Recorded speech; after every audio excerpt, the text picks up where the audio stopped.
sukses. Selamat pagi anak-anak. Pagi. Gimana kabar kalian hari ini? Alhamdulillah luar biasa. Allahu Akbar. Alhamdulillah sehat semua ya. Sehat? Ada yang sakit tapi terpaksa masuk? Tidak. Oke, berarti sehat semua ya. Nah, supaya pembelajaran hari ini tambah semangat, tambah diridhoi oleh Allah Subhanahu wa taala, bermanfaat dan barokah, kita mulai pembelajaran pada pagi hari ini dengan doa terlebih dahulu. Ketua kelas silakan memimpin doa. Siap gerak, doa dalam hati mulai. Doa selesai. Oke, terima kasih. Amin amin ya rabbal alamin. Ibu absen dulu ya. Hari ini siapa yang tidak masuk? Sebutkan. Nihil. Oke, berarti masuk semua ya. 1, 2, 3, 4, 5, 6. Oke. Terus. Sudah. Berdiri ya.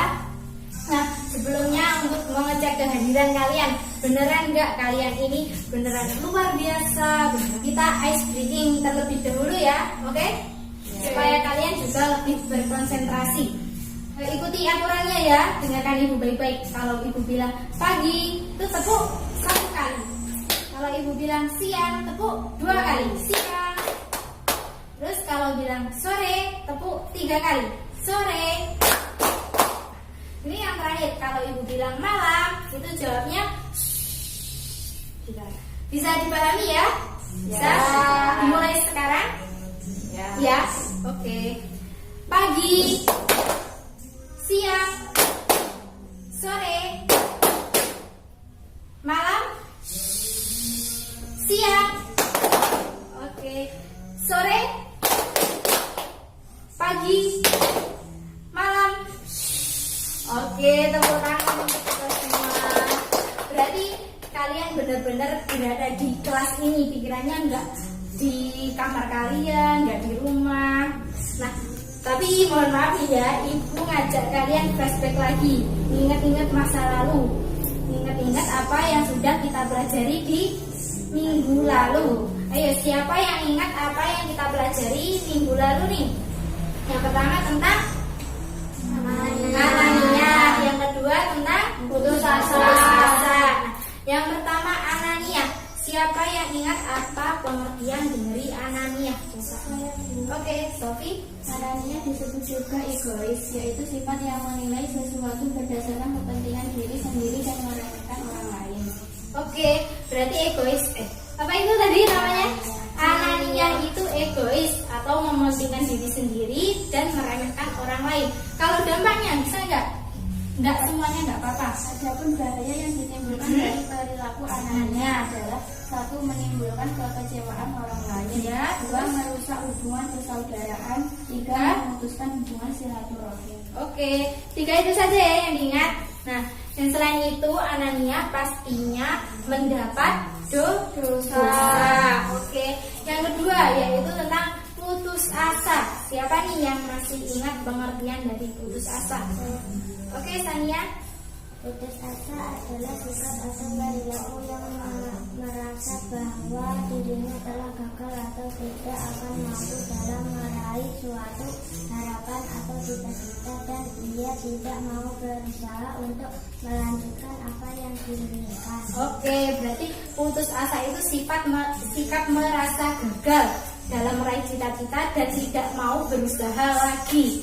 Kalau dampaknya apa? Dampaknya ada 2. Yang pertama Merugikan diri sendiri. Yang kedua, Susah untuk mencapai kemajuan. oke, terima kasih. Nah, berarti kemarin yaitu Anania dan putus asa. Putus asa itu dampaknya merugikan diri sendiri dan apa tadi yang kedua? Susah untuk mencapai kemajuan. Oke, terima kasih. Nah, kalau hari ini kita mau membahas apa? Ada yang sudah baca? Belum? Kita hari ini yang pertama membahas tentang ghadab dan yang kedua yaitu tentang tamak. Ghadab dan tamak. Terus apa sih kaitannya sama pembelajaran kemarin? Nah, pembelajaran kemarin kan tentang Anania dan putus asa. Hari ini ghadab dan tamak. Nah, kaitannya ghadab dan tamak ini termasuk bagian dari akhlak tercela.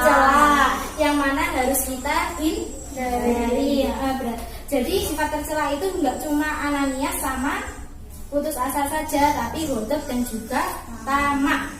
Nah, Ibu hari ini juga sudah mempersiapkan gambar. Di sini ada 2 gambar. Ya, karena materinya hari ini kan 2, ghadab dan tamak. Ibu menyiapkan 2 gambar. Nanti Ibu bagi menjadi 2 kelompok ya. Yang pertama kelompoknya Sania, Brina dan Aski. Nah, yang kedua kelompoknya Mbak Fatma, Ayun sama Sofi. Nah, masing-masing dari kelompok kalian nanti mendiskusikan dari gambar yang kalian dapat. Terus diuraikan gambar isinya apa. Misalnya seperti pembelajaran kemarin ya. Pembelajaran kemarin kan Ibu menggunakan gambar ini. Gambar ini mencerminkan sifat putus asa. Terus putus asa itu apa sih? Ditulis. Setelah itu dalilnya apa? Setelah itu dampaknya apa? Sekian. Nah, kalian mendiskusikan hal-hal itu ya dari gambar yang kalian dapat. Paham? Bisa dipahami? Bisa dimulai juga? Nah, oke. Ibu beri waktu 10 menit cukup ya? Cukup. Oke.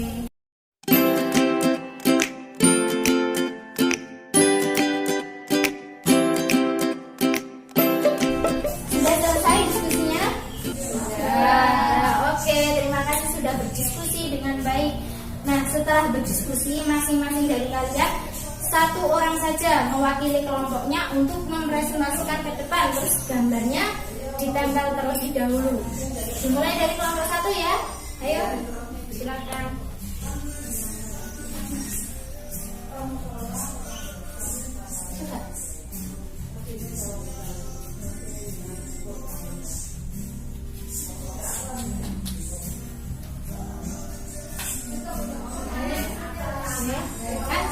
Assalamualaikum warahmatullahi wabarakatuh. Waalaikumsalam warahmatullahi wabarakatuh. Kami akan mempresentasikan hasil diskusi kelompok 1.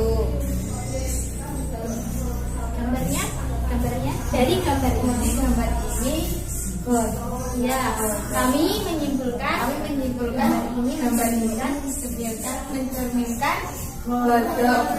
Ghadab itu apa sih? Ghadab berarti marah. Ghadab termasuk sifat tercela karena marah itu bersumber dari setan. Adapun akibat buruk dari sikap marah antara lain 1. Tidak dapat berpikir tenang dalam menghadapi permasalahan. 2. Tidak dapat menyelesaikan permasalahan secara baik berdasarkan pertimbangan pikiran sehat. 3. Jika sering terjadi dapat menimbulkan tekanan darah tinggi yang membahayakan kesehatan jasmani dan rohani. Sudah? Ada yang mau bertanya dengan kelompok 1? Enggak? Oke. Sudah, silakan ditutup. Ya, presentasi dari kami. Jika ada salahnya mohon maaf. Assalamualaikum warahmatullahi wabarakatuh. Waalaikumsalam warahmatullahi wabarakatuh. Terima kasih kelompok 1, beri tepuk tangan.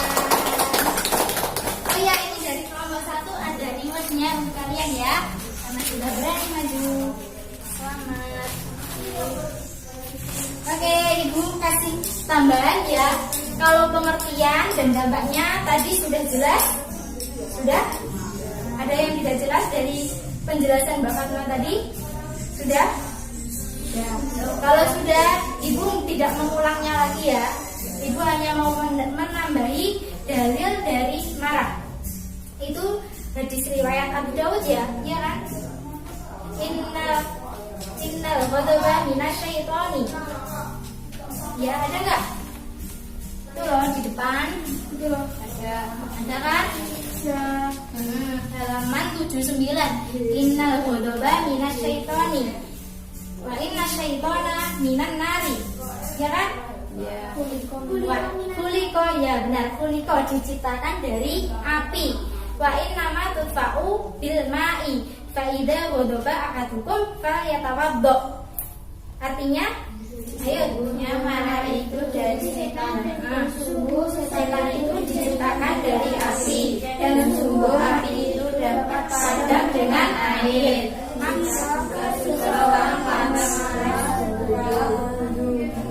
Jadi dari dalil itu dapat disimpulkan bahwa salah satu cara meredakan marah adalah dengan cara berwudu. Nah, apa sih yang menyebabkan orang itu marah? Ada yang tahu? Kenapa orang itu bisa marah? Orang itu bisa marah karena tidak bisa mengendalikan diri. Nah, cara mengendalikan dirinya itu yaitu tadi dengan cara berwudu. Karena apa? Karena marah itu dari syaitan, dan syaitan tercipta dari api. Dan api itu sendiri bisa padam dengan air, bisa padam dengan air. Maka jika kalian marah, maka berwudulah, mengambil air supaya marahnya itu bisa padam. Nah, cara meredakan marah itu selain berwudu ya, itu juga mengingat-ingat dampak buruk dari marah, seperti hidupnya tidak tenang, tidak bisa menyelesaikan permasalahan dengan baik itu tadi. Dan yang ketiga yaitu yang mendapat dosa itu sudah pasti ya. Terus ada juga kalau kita menjadi orang yang bisa menahan marah, itu akan disukai oleh Allah. Itu dalilnya ada Quran surat Al-Imran ayat 134. Coba Mbak Bina diinginkan. Ali Imran ayat 134. Bismillahirrahmanirrahim. Alladzina yunfiquna fis sarra'i wal dharra'i wal kadhimina al-ghayza wal 'afina 'anil nasi wallahu yuhibbul muhsinin. Artinya yaitu orang-orang yang menafkahkan hartanya baik di waktu lapang maupun sempit, dan orang-orang yang menahan amarahnya dan memaafkan kesalahan orang. Allah menyukai orang-orang yang berbuat kebajikan. Terima kasih. Yaitu orang-orang yang menafkahkan hartanya baik di waktu lapang ataupun sempit, dan orang-orang yang bisa menahan amarahnya dan juga memaafkan kesalahan orang lain. Maka Allah menyukai orang-orang yang demikian. Terus ada yang mau ditanyakan dari ghadab itu sendiri? Tidak? Kalau tidak, kita lanjut ke kelompok 2. Silakan mempresentasikan kelompok 2.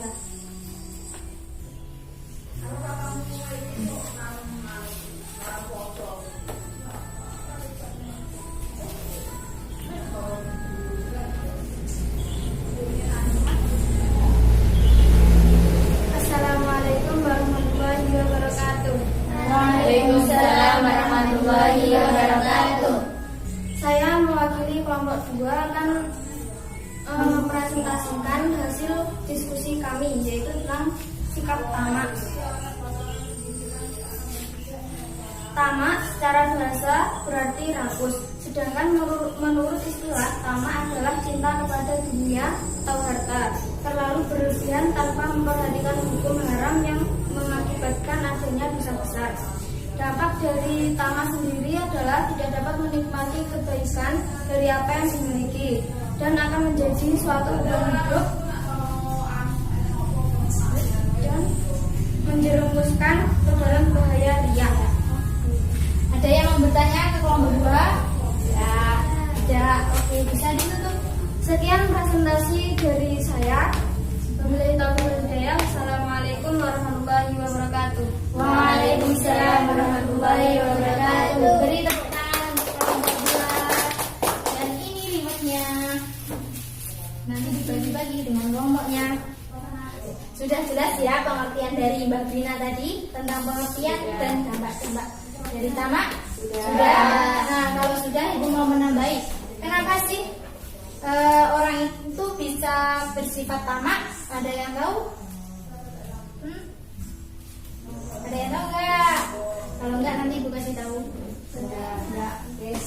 Jadi orang itu bisa bersifat tamak karena lupa tujuan hidup. Nah, tujuan hidup itu sendiri apa sih?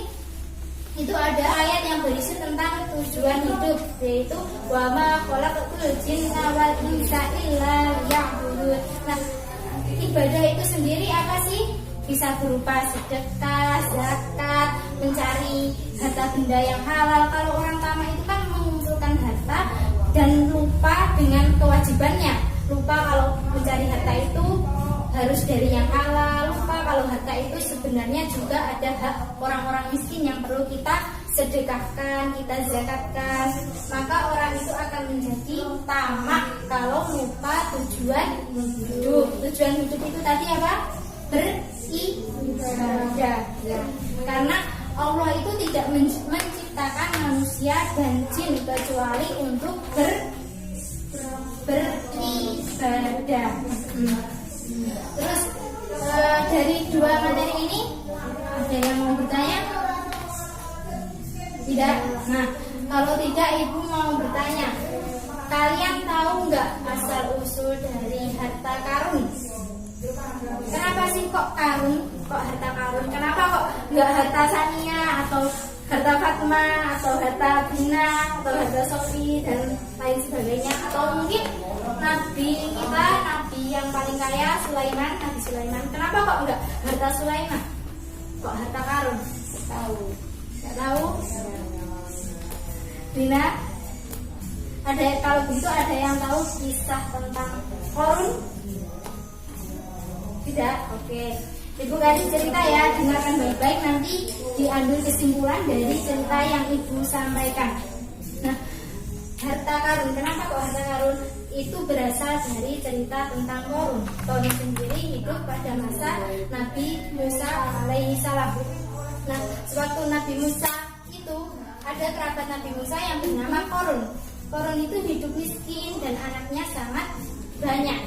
Nah, terus karena Korun itu merasa tidak bisa mencukupi kehidupannya, dia meminta kepada Nabi Musa untuk berdoa kepada Allah agar diberi apa itu namanya harta melimpah. Tapi di sisi lain Korun juga berusaha. Nah, setelah itu gimana? Setelah itu Korun menjadi kaya raya. Nah, setelah kaya raya apa yang terjadi? Korun tidak menafkahkan hartanya, tidak memberi sedekah dan juga lupa berzakat, lupa bersyukur juga. Nabi Musa itu meminta kepada Korun untuk menyedekahkan hartanya, menzakatkan hartanya. Terus jawaban dari Korun apa?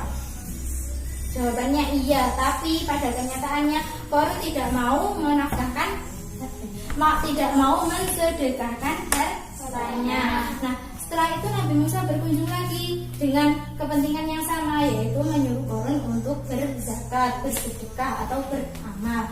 Nah, yang kunjungan kedua ini Korun jelas-jelas menolak perintah dari Nabi Musa. Nah, pada akhirnya Nabi Musa memohon kepada Allah Subhanahu wa taala untuk memberikan azab kepada Korun, yaitu berupa ditenggelamkan ke dalam bumi. Nah, bisa dipahami kesimpulan dari cerita itu apa? Kita harus menghindari sifat tamak. Selain itu kita harus menyedekahkan sebagian harta dan juga mengeluarkan zakat. Nah, kalau harta kita melimpah, kita juga harus bersyukur. Intinya kita tidak boleh melupakan ibadah dan tetap mengingat bahwa di dalam harta kita itu ada hak-hak orang miskin yang mana harus kita berikan. Sampai sini ada yang masih bingung dengan dua materi kita hari ini? Tidak. Yakin? Yakin. Oke, sip. Selanjutnya, coba kalau kalian beneran sudah paham, salah satu saja, siapa yang berani menyimpulkan pengertian dari ghadab? Saya. Ya, silakan. Ghadab berarti marah. Ghadab termasuk sifat tercela karena marah itu bersumber dari setan.